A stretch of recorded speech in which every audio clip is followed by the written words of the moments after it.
FIDA-Uganda has called for amendments to the Succession Act to include provisions that place a cap on caveats, which often delay the resolution of property and succession disputes. The organization is also encouraging Ugandans to normalize the practice of writing wills before their death.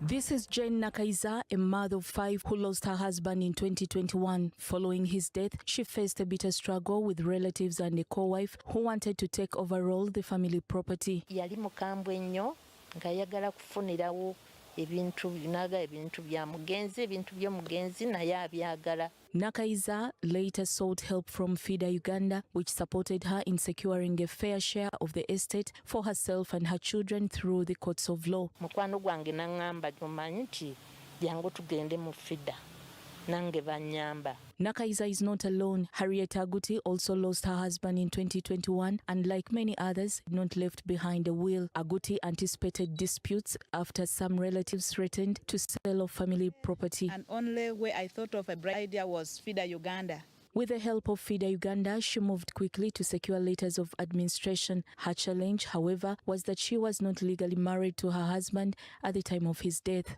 If he had left a will, that could help to distribute his property in the way he has designed it.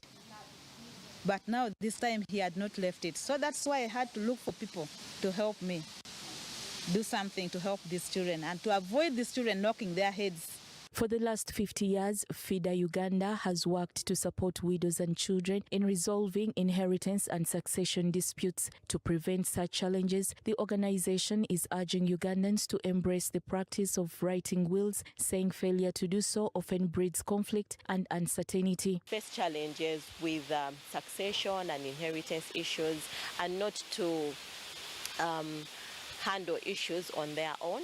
Lawyers are out there that are willing to offer legal services to them. FIDA-Uganda is also advocating for legal provisions that place limits on caveats, which frequently delay succession and inheritance proceedings. To define who should bring a caveat is something that should be put into the law, not any person, but who should, and the parameters should be clear where your interest is arising to bring that particular caveat, so that proceedings are not stalled for quite a long time because of... The organization, which offers these services free of charge, is further calling for laws that recognize and protect people in domestic and cohabiting relationships, noting that this category represents a significant proportion of Ugandans.